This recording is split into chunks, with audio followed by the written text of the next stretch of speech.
하나님께서 오늘 우리에게 내려주신 말씀은 요나서 3장 1절부터 10절까지의 말씀입니다. 하나님의 기록된 말씀을 봉독하겠습니다. 하나님의 말씀을 경청하십시오. 여호와의 말씀이 두 번째로 요나에게 임하니라. 이르시되 일어나 저 큰 성읍 니느웨로 가서 내가 네게 명한 바를 그들에게 선포하라 하시니라. 요나가 여호와의 말씀대로 일어나서 니느웨로 가니라. 니느웨는 사흘 동안 걸을 만큼 하나님 앞에 큰 성읍이더라. 요나가 그 성읍에 들어가서 하루 동안 다니며 외쳐 이르되 40일이 지나면 니느웨가 무너지리라 하였더니 니느웨 사람들이 하나님을 믿고 금식을 선포하고 높고 낮은 자를 막론하고 굵은 베옷을 입은지라. 그 일이 니느웨 왕에게 들리매 왕이 보좌에서 일어나 왕복을 벗고 굵은 베옷을 입고 제 위에 앉으니라. 왕과 그의 대신들이 조서를 내려 니느웨에 선포하여 이르되 사람이나 짐승이나 소떼나 양떼나 아무것도 입에 대지 말지니 곧 먹지도 말 것이요 물도 마시지 말 것이며 사람이든지 짐승이든지 다 굵은 베옷을 입을 것이요 힘써 하나님께 부르짖을 것이며 각기 악한 길과 손으로 행한 강포에서 떠날 것이라. 하나님이 뜻을 돌이키시고 그 진노를 그치사 우리가 멸망하지 않게 하시리라. 그렇지 않을 줄을 누가 알겠느냐 한지라. 하나님이 그들이 행한 것 곧 그 악한 길에서 돌이켜 떠난 것을 보시고 하나님이 뜻을 돌이키사 그들에게 내리리라고 말씀하신 재앙을 내리지 아니하시니라. 아멘. 이것은 하나님의 말씀입니다. 오늘도 하나님께서 하나님의 백성에게 하나님 말씀으로 은혜 베푸시기를 간절히 원합니다. 오랜만에 뵙습니다. 명절 잘 보내셨죠? 3kg가 쪘습니다. 명절 동안. 2주 전에 저희가 요나서 2장까지를 나눴는데 오늘은 이어서 3장을 함께 나누겠습니다. 감사하게도 하나님께서 허락해 주셔서 다음 9월 30일까지 그 요나서 4장까지 하고 마무리를 할 수 있을 것 같습니다. 하나님 말씀인 성경은 어디를 펴더라도 예수님께서 드러나십니다. 왜냐하면 성경은요, 그 1차적으로는 우리 사람의 이야기가 아니기 때문에 그렇습니다. 성경은 하나님의 이야기입니다. 성경은 하나님의 이야기다라는 이 말이 뭘 의미하는지를 잠깐 여러분께 이야기해 드리겠습니다. 저희가 지금 요나서를 배우고 있지 않습니까? 몇 주가 지났으니까 이제 복습도 좀 할 겸 요나서를 이제 내용을 돌아보겠습니다. 1장에서는 요나가 이런 하나님 말씀을 듣죠. 니느웨를 향해서 외쳐라. 그리고 하나님 말씀을 피해서 세상의 끝으로 도망가는 모습을 우리가 봅니다. 그리고 바다에는 하나님께서 보내신 폭풍이 몰아치고 사람들은 제비를 뽑아서 이 상황이 도대체 누구 때문에 일어난 거야. 그래가지고 알아내려고 하죠. 그러니까 요나에게 제비가 뽑히고 요나를 들어서 바다에 던집니다. 저희가 만약에 이 말씀을 하나님의 시각이 아니라 우리 사람의 눈으로 본다고 해도 우린 그 나름대로의 교훈을 얼마든지 이끌어낼 수가 있습니다. 하나님의 선지자라는 사람이 하나님 말씀을 피해가지고 도망가더니 결국 벌을 받아서 바다에 던져졌다더라. 또는요, 아무리 사명을 받아서 도망치려고 해도 언젠가는 붙잡혀서 하나님께 끌려오게 되어 있다. 이런 교훈도 우리가 들어보셨죠? 전 이런 얘기도 들어봤습니다. 그 요나가 제비에 뽑혀서 그 죄가 밝혀졌는데도 사람들이 요나를 바로 바다에 던지지 않더라. 대신에 힘써 노를 저어가지고 육지로 가려고 하지 않습니까? 뱃사람들이. 그러니까 그걸 보면서 얼마나 사람의 본성이 그래도 이렇게 선하냐 이런 얘기로 들어봤습니다. 근데요, 저는 이런 메시지들은 성경을 오해하기 때문에 생기는 메시지라고 생각을 합니다. 물론 앞서 말씀드린 이 메시지나 교훈들이 그냥 들으시기에 이상하지 않을 수 있습니다. 예를 들어서 하나님께 받은 사명을 소중하게 여기십시오. 또는 어려운 상황에서도 우리가 할 수 있는 최선을 다하십시오. 하나님 말씀에 순종하십시오. 이런 메시지가 이상합니까? 이상하지 않으실 수 있죠. 그렇지만요, 어떤 성경에서도 이런 식으로 메시지를 뽑는 것은 그건 성경을 오해한 것입니다. 왜냐하면 이런 메시지들은요, 예수 그리스도께서 하시는 일의 성격이 드러나지 않기 때문입니다. 일단 2장까지 좀 더 이야기하고선 또 자세히 말씀드리겠습니다. 2장에서는 저희가 흔히 요나의 기도라고 그 소제목이 붙어있는 말씀을 봅니다. 이건요, 바다에 던져진 요나가 하나님께서 예비하신 큰 물고기에게 먹혀서 그 뱃속에서 하나님께 기도한 내용이죠. 저희가 이것을 요나의 기도라고 하긴 하지만은 내용을 좀 읽다 보면 저희가 은연중에 이런 생각을 하게 됩니다. 아, 이것은 요나의 회개 기도구나. 그렇게 생각을 한단 말입니다. 이런 생각은 자연스럽긴 합니다. 왜냐하면 1장부터 2장 초반 내용을 보시면 하나님 명령을 피해 도망간 요나가 결국에는 제비에 뽑혀서 바다에 던져지고 하나님께서 보내신 물고기에게 먹혔다. 이런 이야기가 아닙니까?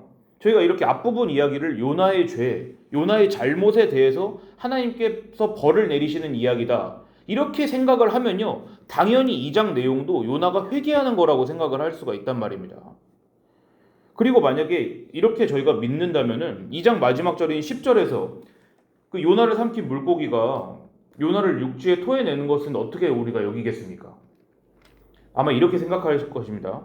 아, 하나님께 잘못한 요나가 벌을 받아서 죽을 고생을 하면서 회개를 했더니 아, 하나님께서 그 회개 기도를 들으시고는 용서하셔서 이제 요나를 다시 살려주셨구나. 근데 별로 이상한 내용이 아니죠.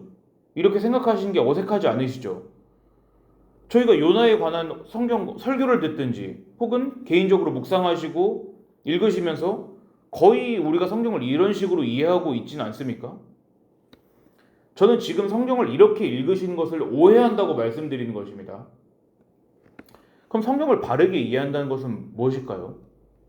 제가 서두에 이미 답을 말씀드렸습니다. 성경을 바르게 이해한다는 이 말의 의미는 신구약 성경의 말씀과 모든 메시지를 바로 예수 그리스도를 통해서만 이해하는 것입니다. 그리고 저희는 요나서와 요나 역시도요, 예수님의 예표로서 예수님 장차 오실 예수님을 드러내는 말씀으로서 이해를 해야 되는 것입니다. 저희가 신약의 빛 안에서 요나를 본다면, 바꿔 말해서 장차 오실 예수님의 예표로서 요나를 이해한다면 모든 메시지의 내용이 달라져야 됩니다. 요나를 한 명의 사람으로만 생각했을 때는 어떻게 저희가 요나서를 오해하게 됩니까? 앞서 말씀드린 그대로입니다. 요나가 한 명의 사람으로서 불순종의 죄를 저질렀고, 그래서 제비라는 신적이고 영험한 수단에 의해서 죄가 드러났고, 그래서 하나님의 벌을 받아서 바다에 던져졌고, 물고기에 잡아 먹히고 죽을 고생을 하다가 끝내 회개해서 하나님이 그를 용서하셨다. 그리고 마음을 고쳐먹고 이제 니느웨로 가기로 했다. 보십시오. 첫 단추를 잘못 끼운 결과입니다, 이게. 대신에 요나를 저희가 그리스도의 예표로 이해했을 때 저희의 눈이 어떻게 새롭게 되었습니까?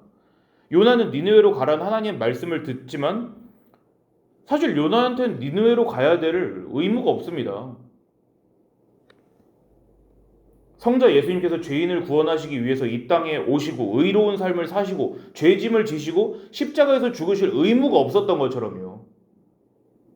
저희가 예수님께 왜 감사합니까? 예수님이 그 일을 하셨어야만 되는 것이었다면은 원래 하실 일을 한 거니까 뭘 감사해? 이렇게 생각하실 수 있잖아요.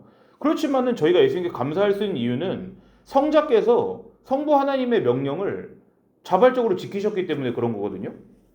물론 예수님의 예표인 요나는 하나님의 얼굴을 피해서 도망갔습니다. 하지만 그 본체가 되신 예수님께서는 하나님의 진노의 잔을 다 들이키셨죠. 그리고 이제 제비를 뽑았을 때 요나에게 걸렸던 장면을 다시 돌아보자면 어땠습니까? 이 제비라는 것은 저희가 단순히 게임을 하다가 져가지고 벌칙에 걸린 그런 게 아닙니다. 그 이상의 의미가 있다고 말씀드렸죠. 이 제비 뽑는다는 말은 구약 대속죄일에 희생 제물로 쓸 염소를 정하는 데 쓰는 특이한 표현이라고 이미 말씀드렸습니다.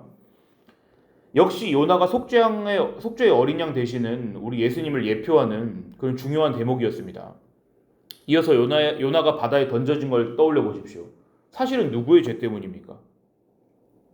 정작 죄인은 요나였습니까? 이 배에 탄 사람들이었습니까? 높아심에 말씀드리자면은 저희는 요나서를 볼 때 이 배에 탄 사람들을 무고한 사람이라고 여겨서는 안 됩니다.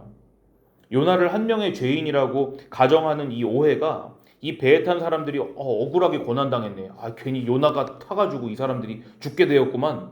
이런 식으로 하는 또 다른 오해를 낳는다는 것이죠. 이 배라는 것은 성경 전체의 내용을 봤을 때 이 세상을 말씀하는 것입니다.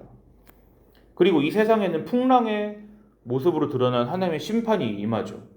그리고 무고한 어떤 사람에게 제비가 뽑히죠. 요나죠. 그래서 그 사람이 이 심판 가운데로 던져집니다. 그럼으로써 심판이 잠잠해집니다. 배에 탄 사람들은, 배에 타 있던 죄인들은 그 덕분에 살게 되죠. 그리고 그 사람이 물고기에게 삼켜져서 3일 밤낮을 어두운 무덤과 같은 이 뱃속에서 지냅니다. 이 모습이 무덤에서 3일 밤낮을 계셨던 우리 예수님의 예표라는 것은 제가 이미 말씀드렸으니까 더 길게 말씀드리지 않겠습니다. 좀 이렇게 제가 지금 아주 긴박하고 좀 거칠게 말씀드린 감이 있지만 저희가 성경을 하나님의 이야기로서 이해한다는 것은 바로 이런 것입니다. 신약의 예수님의 빛 안에서 이해하는 것이요. 근데 여러분 이게 어떻게 들리세요? 이 전체 제가 설명드린 내용들이 어떻게 들리십니까? 너무 은혜로우세요? 아니면은 저 좀 억지 아니야? 이렇게 들리세요? 좀 억지같이 들리지 않으세요? 그냥 요나 이야기에서 드러난 내용을 가지고 우리에게 교훈을 말씀해 주시면 안 되나요? 굳이 하나님 입장에서 모든 것을 예수님의 예표로 이해할 필요가 있을까요? 좀 억지스럽다는 생각을 하시지 않으세요? 여러분 이런 생각이 좀 드셔야 맞는 것입니다. 왜냐면 그게 맞거든요. 성경 말씀은요, 정말로 성경 말씀이 우리에게 뭘 말씀하는지 여러분이 아시게 되잖아요. 그러면 그럴수록 억지스러운 이야기입니다. 왜냐하면 우리 사람은요, 우리 본성이 죽는 날까지 벗어지지 않습니다. 우리 본성은 어떠냐? 우리 본성은 어떤 식으로 생각하느냐?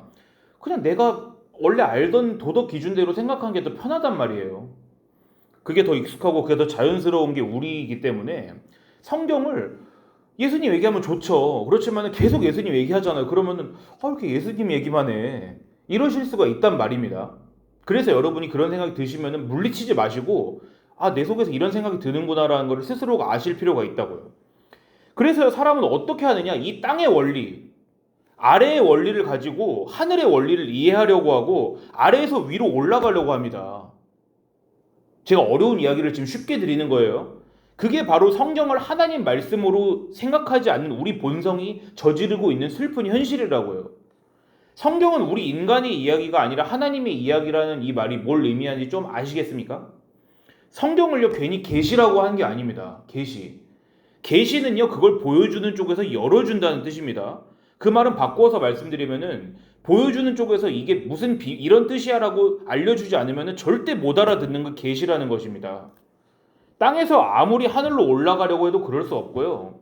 오히려 메시지는 하늘에서 땅으로 내려 꽂혀지는 그런 얘기라고요. 물론 이건요 우리 노력과 훈련으로 되는 게 아닙니다. 우리가 들을 수 있는 말씀은 뭐냐? 우리는 여전히 이런 식으로 생각하는 사람들이라는 것을 알 수밖에 없는 거예요. 계시는요 정말 말 그대로 계시입니다. 이걸 우리에게 가장 가까운 어떤 익숙한 단어로 말하자면 비밀이라는 것이죠. 그리고 놀라운 복음이 있습니다. 골로새서 1장 말씀인데 26절부터 27절 말씀 읽어드리겠습니다. 이 비밀은 만세와 만대로부터 감추어졌던 것인데 이제는 그의 성도들에게 나타나고 하나님이 그들로 하여금 이 비밀의 영광이 이방인 가운데 얼마나 풍성한지를 알게 하려 하심이라. 이 비밀은 너희 안에 계신 그리스도니 곧 영광의 소망이니라. 이 비밀이 어떤 정보입니까? 아니면 어떤 사람입니까? 어떤 사람이죠. 누구라고 하십니까? 이 비밀이. 예수 그리스도라고 하시잖아요. 그래서 모든 성경을 오직 그리스도로만 해석해야 되는 것입니다. 성경의 모든 덕목들, 여러분 들으시기에 좋은 선한 것들, 좋은 것들, 회개, 순종, 믿음, 찬양, 하여간 이 모든 좋은 것들은요, 그리스도와 연결되어서 해석되지 않으면은 다 이 땅에 썩을 것들에 불과하다는 것입니다. 내 사랑하는 형제들아 속지 말라. 온갖 좋은 은사와 온전한 선물이 다 위로부터 빛들의 아버지께로부터 내려오나니 이렇게 말씀하잖아요. 그리스도 외에 영원한 복은 없습니다. 이것을 믿으십니까? 오늘도 하나님께서 저와 여러분의 눈을 열어주셔서 이 3장 말씀을 이해하게 해주시기를 원합니다. 제가 서론을 길게 하는 이유는 본론을 짧게 하려는 이유인 거 다 아시죠? 자, 하나님 말씀이요 요나에게 두 번째로 임합니다. 뭐라고 하십니까? 3장 2절.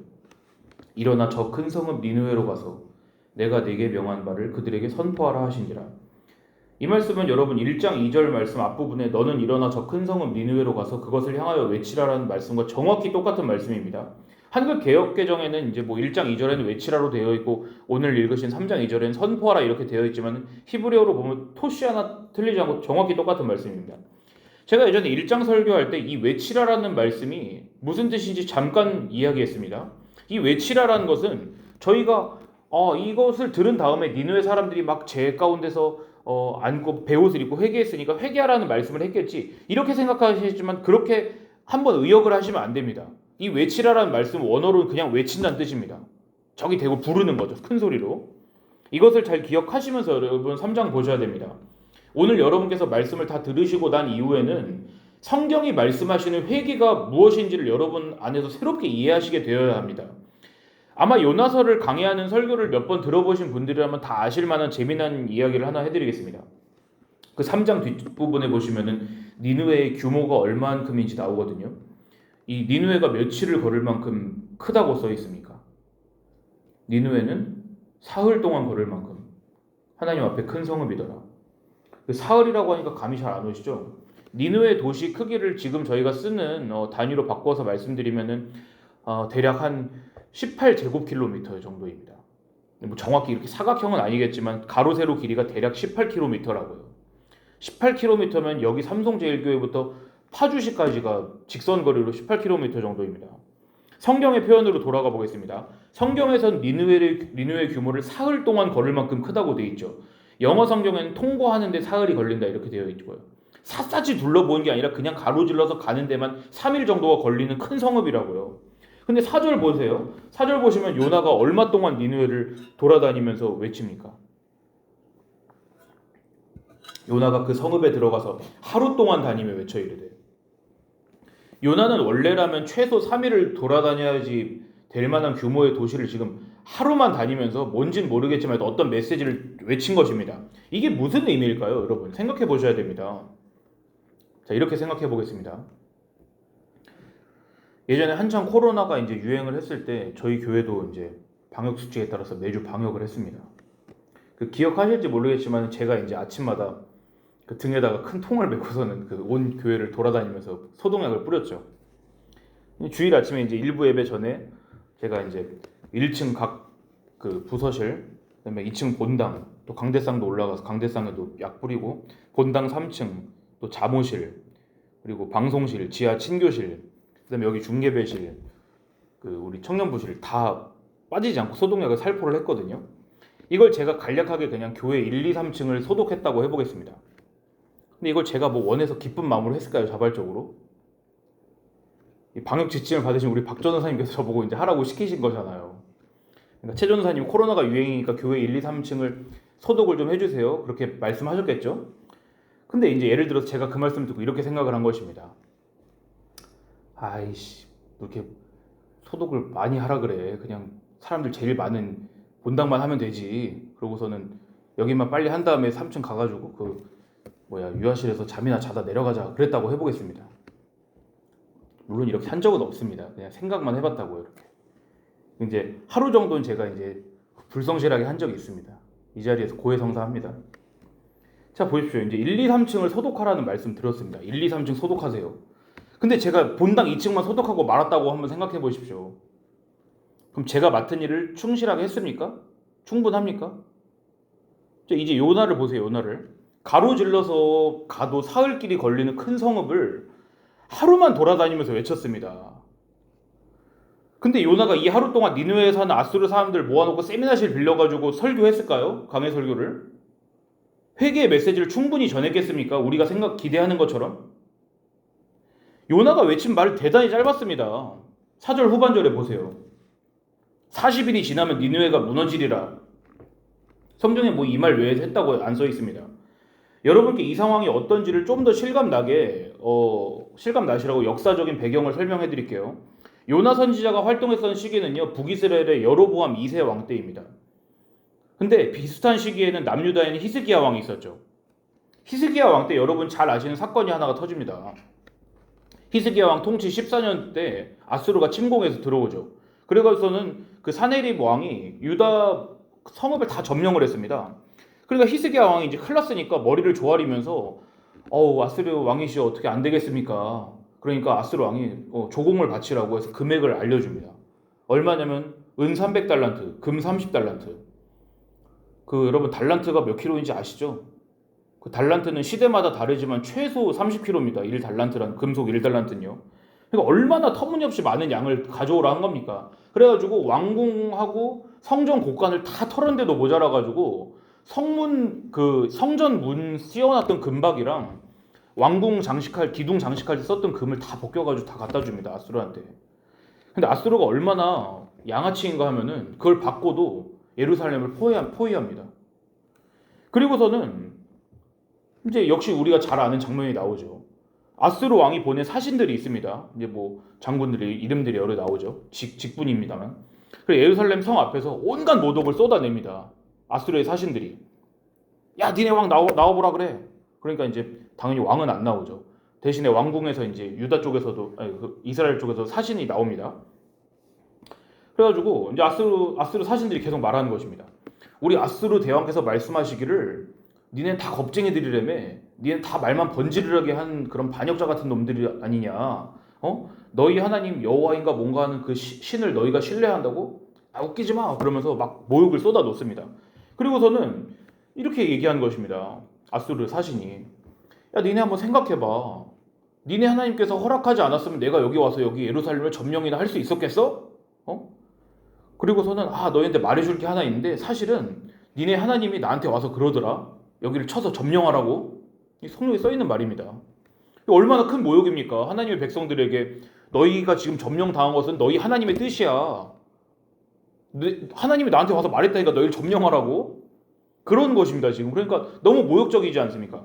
근데 다행인 건 뭐냐면은 이 아수르 사람이 당시에 쓰던 아람 말로 썼습니다. 자기네 나라인 아람 말로 말을 했습니다. 이 말을. 그러니까 조금 배운 사람들만 알아들을 수 있었던 거죠. 일반 백성들은 못 알아듣고 유다 말을 쓰니까 유다의 왕 대신 나온 사신들만 이 말을 알아듣고서는 이제 부탁을 한 것입니다. 간곡하게. 제발 부탁합니다. 방금 그 하신 말씀을 제발 그 아람 말로만 하시고 우리 유다 말로는 하지 말아 주십시오. 이 말을 왜 했는지 잘 모르겠습니다. 이 말을 듣고서 이제 왜 괜히 이런 말을 해가지고 자극했는지 모르겠는데, 그 아수르의 이제 사신이 납작에 콧방울 끼면서 그래? 그러더니 이제 똑똑한 사람이니까 유다 말로 통역을 해가지고 또 말을 또 모욕을 하는 거예요. 근데 제가 이 말씀을 지금 왜 드리고 있느냐? 요나서를 보십시오. 저희가 성경을 읽으면서 이런 배경들을 잘 이제 스스로 공부하기는 어렵기 때문에 어떻게 하느냐? 편한 방법 뭡니까? 그냥 우리말로 써 있으니까 자체 번역기를 돌리는 거죠. 우리 머릿속으로. 자체 자막을 까는 거죠. 그러니까 우리는 이스라엘의 선지자인 요나가 아수르에 가가지고 그냥 서로 말을 잘 알아듣게 했을 거야, 이렇게 생각을 한다는 것입니다. 근데 그게 아니라 얼굴 생김새는 뭐 비슷했겠죠. 중동이니까. 그렇지만 이제 요나는 적국에 가서 어떤 상황이냐? 적국 말로 이 말씀을 했을 거라는 거예요. 40일이 지나면 니느웨가 무너질 것이다. 이거를 물론 아수르 사람들 쓰는 아람 말로 했겠죠. 그렇지만 그걸 들은 니느웨 사람들이 이렇게 생각을 해보십시오. 제가 예를 들어 일본에 가가지고 일본 말로 이제 그 한 문장을 외워가서 앞으로 40일이 지나면 이 도쿄가 멸망할 것입니다. 이렇게 얘기를 했다고 해보십시오. 그러면 제가 일본 말을 아무리 잘한다 그래도 현지인이 들으면 어떨까요? 어색할 거 아니에요. 여튼 그러면서 이제 뭐 한국인이 그 대도시를 돌아다닌다고 생각을 해보십시오. 다른 나라 가가지고. 근데 니느웨를 보세요. 니느웨. 막 멋있는 사람이 온 게 아닙니다. 지금 사절이 온 게 아니라 어떤 볼품없는 웬 이스라엘 놈이 하나 와서는 외치는 것입니다. 어눌한 아람 말로 떠들면서 돌아다니는 거라고요. 그리고 잘 들어보니까 뭔 말을 하는 거야? 그리고 들어보니까 며칠 지나면 니느웨가 무너진대요. 지금 여러분 이 모습이 얼마나 볼품없고 어색한 것인지를 좀 이렇게 느끼시라고 이 말씀 드리는 것입니다. 만에 하나 요나가 아주 유창하게 아람 말로 선포를 했다 그래도 이 대도시에서 지금 요나 뭔 말하는지 들어보자 다 귀 기울이고 있을까요? 그게 아닙니다. 요나가 여기 사람이 북적북적하다고요. 요나가 이 성읍에서 막 선포하면서 돌아다니는 모습이 막 우리가 생각하는 것처럼 막 머리 뒤에 후광이 비치고 막 펄럭거리는 옷을 막 입고 멋있게 돌아다니면서 회개해라 그랬을까요? 그게 아닙니다. 웬 거짓골을 한 이방인 놈 하나가 와가지고 뭔지도 알아들을 말을 주절거리면서 돌아다니는 모습을 떠올리셔 보시라고요. 근데 보세요 여러분. 무슨 일이 일어납니까? 5절 6절 한번 보세요. 5절 6절을. 니느웨 사람들이 하나님을 믿고 금식을 선포하고 높고 낮은 자를 막론하고 굵은 베옷을 입은지라. 그 일이 니느웨 왕에게 들리매 왕이 보좌에서 일어나 왕복을 벗고 굵은 베옷을 입고 제 위에 앉으니라. 아멘. 그 요나가 진중하게 설교를 한 게 아닙니다, 여러분. 사람들 모아놓고 복음 세미나를 한 게 아니라고요. 요나가 뭘 했습니까? 외쳤습니다. 명분도 권위도 없는 천한 이방인이 잘 알아듣지도 못할 어눌한 말로 뭔가를 그냥 외쳤다고요. 사흘은 다녀야 할 거리를 고작 하루 만에 주파하면서 외쳤습니다. 그런데 사람들은 그걸 듣고 회개했다고요. 이게 뭘 말씀하시는지 여러분 아시겠습니까? 우리가 정직하다면 우리가 이걸 이해했다고 넘어가면 안 됩니다. 이건 이해하지 못할 이상한 일이 일어난 것입니다. 지금 성경은 예수님의 예표인 요나를 통해서 우리에게 뭔가를 말씀하고 계시거든요. 그건 뭐냐? 회개가 무엇이며 어떤 식으로 일어나는지를 지금 저희에게 가르치고 계십니다. 저희가 지식으로 구원받고 회개한다고 오해할 때가 많습니다. 물론 무슨 말씀인지 이해합니다. 배워야 된다는 거 이해합니다. 그렇지만 그렇게 말하려면 설명이 필요합니다. 그리스도 중심적인 설명이 필요하다고요. 저희는 예수님께서 우리의 본성적인 도덕에 호소하시면서 회개하라고 말씀하신다고 오해합니다. 쉽게 말씀드리자면 이런 거죠. 왜 너희는 그렇게 살 수 있는데도 불구하고 그렇게 살아? 그게 잘못된 것인 줄 알았으면 이제 돌이키고 회개해. 예수님은 이렇게 말씀하시지 않습니다. 이건 성경이 말씀하신 인간론을 전혀 이해하지 못한 데서 나오는 오해입니다. 성경이 말씀하시는 회개는 그게 아닙니다, 여러분. 여러분, 누가 회개한다고 생각하세요, 혹시? 회개의 주체가 누구라고 생각하십니까? 내가 내 죄를 뉘우치고 돌이키니까 내가 회개의 주체인 것 같죠. 그게 자연스럽죠. 그건 사실이 아닙니다. 성경에 말씀하시는 회개는요, 우리 삶의 어떤 습관 고치는 거 말씀하신 게 아닙니다. 나쁜 성품에서 돌이키는 게 아닙니다. 나쁜 생각을 점점 덜 하게 되고 유혹을 점점 더 잘 이기게 되고 이런 거 회개 아닙니다, 여러분. 그렇게 믿으시면 여러분 한번 해보세요. 회개해보세요, 한번. 내 힘으로 되는지 한번 해보시라고요. 밝히 말씀드립니다. 회개는 오직 성령께서 이루십니다. 아멘입니까? 내 스스로 돌이킨다고 믿는 사람은요, 사실상 회개하고 있지 않은 것입니다. 회개는 비상식적이고 초자연적인 것입니다. 그것이 오늘 요나서 말씀에서 하시는 말씀이고요. 요나는요, 니느웨 사람들이 구체적인 죄를 지적하지 않았습니다. 너희들 적국에 대해서 왜 이렇게 잔인해? 왜 사람들 그 껍질을 벗기는 거야? 그런 잔인한 짓 그만두고 이제 자비를 베풀도록 해라. 너희 신들을 버리고 유일하신 참 하나님께로 돌아와라. 남을 사랑해라. 이런 말을 한 게 아니라고요.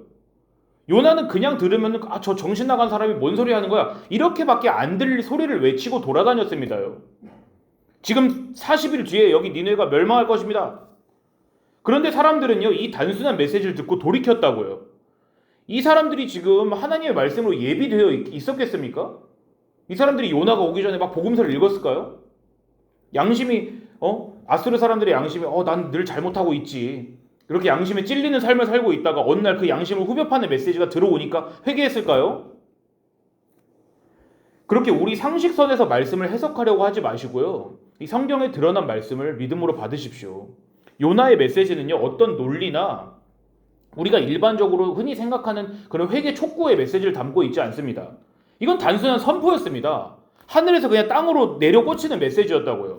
이 원리를 잘 기억하세요, 여러분. 땅에서 하늘로 올라가는 게 아닙니다. 우리 잘못들에 대한 회개, 고민, 묵상 이런 걸 종합해 보면은 성경이 말씀하시는 회개의 도에 이르는 게 아닙니다. 성경이 회개가 어떤 식이라고 말씀을 하셔야만 우리가 회개가 이런 것이로구나 비로소 알고 비로소 회개할 수 있는 것이라고요. 그리고 그 회개는 언제나 예수 그리스도를 중심으로만 일어납니다. 뭔 뜻이냐? 우린 예수를 통해서만 죄가 뭔지를 알게 된다는 것입니다. 다시 적용을 하면요, 우리가 자연적으로 그냥 우리가 예수 믿는 사람이든 믿지 않는 사람이든 다 알 수 있는 죄들, 살인, 간음, 나태, 불신, 폭력 이런 걸 종합하면 성경이 말씀하신 죄가 뭔지 알 수 있는 게 아니라고요. 구약을 통해 하나님이 뭘 보여주십니까? 예컨대 너 가서 아말렉 저 족속을 다 진멸해라 라고 사울 왕에게 명령하셨을 때 사울이 그걸 듣지 않고 자기의 최선을 행했습니다. 그걸 하나님은 죄라고 하셨죠. 그리고 사울을 버리셨죠. 달리 말해서 살인 자체가 죄가 아닙니다, 여러분. 하나님께서 살인하라고 하실 때 살인 안 하는 게 죄라고요. 이 기준을 아시겠습니까, 여러분?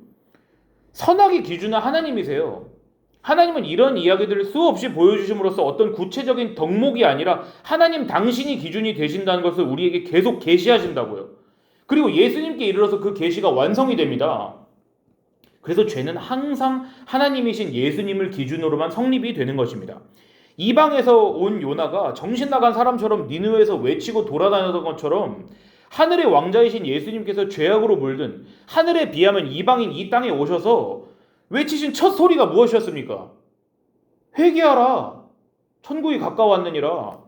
그리고 예수님께서 이 말씀을 모든 사람 다 듣고 이해하시도록 설명하지 않으셨습니다. 대신에 그 말씀을 듣기로 하나님께서 영원 전부터 택하신 백성이 예수님께 나아왔죠. 그리고 그 몇 배나 되는 수많은 사람들이 역시 같은 메시지를 듣고 예수님을 떠나갔습니다. 이것이 여러분 성경이 말씀하시는 회개 메시지의 본질입니다. 회개는 모든 사람을 회개로 이끌지 않습니다. 마치 사람들을 칼로 자르고 구분하는 어떤 특정한 기능을 하는 것이 회개라고요. 회개는 이런저런 인간적인 계산에 의해서 내가 앞으로 회개하면 어떻게 되겠지 이런 모습 기대하고서는 결심함으로써 이루어지는 게 아닙니다. 회개란 의와 죄가 무엇인지 판별하는 유일한 기준이 되시는 우리 주님께서 일방적으로 회개를 선포하시면 그걸 듣도록 만세전에 예비된 영혼이 그냥 주님께로 돌아오게 되는 것이라고요. 어려운 말씀입니다, 여러분. 그래서 예수님은 뭐라고 하십니까? 귀 있는 자가 들으라고 하시죠. 그건 진짜 귀 있는 자만 들을 수 있는 수수께끼 같은 말씀인데 예수님은 그냥 아무렇지 않게 하고 다니셨습니다. 하나님께서는 오늘도 여전히 같은 방식으로 하나님 백성을 부르고 계십니다. 그리고 회개라는 것이 우리의 손과 마음에 달려있는 게 아니라 오직 하나님 편에서 베푸시는 일방적인 은혜에 달려있다는 것을 깨닫도록 하십니다. 그래서 로마서에 뭐라고 써 있습니까? 9장 11절에 이삭의 두 자녀인 야곱과 에서에 대해서 그 자식들이 아직 나지도 않았고 무슨 선이나 악을 행하지 아니한 때에 택하심을 따라 되는 하나님의 뜻이 행위로 말미암지 않고 오직 부르시는 이로 말미암아 서게 하려 하사. 뭔 뜻인지 아시죠? 그 누가 죄 짓고 잘못하고 그런 게 문제가 아니라는 것입니다. 하나님이 부르시는 것이 회개의 전부라는 것이죠. 이 말씀을 우리가 깨닫고 그래서 하나님의 주권과 은혜를 정말로 밝히 보게 되는 것입니다. 하나님께서 오늘도 저와 여러분, 하나님의 백성들의 눈과 귀를 여셔서 우리 주님의 말씀에서 놀라운 이 진리를 발견하게 하시기를 원합니다. 그래야만 하나님의 홀로 찬양 받으시는 것입니다. 기도하겠습니다. 주님, 우리의 마음은 주님의 가장 좋은 복들까지도 다 우리의 자연적인 생각과 기준에 복속시키려고 하는 그런 성향을 가지고 있다는 것을 주님 오늘 다시 한번 말씀해 주시니 감사를 드립니다.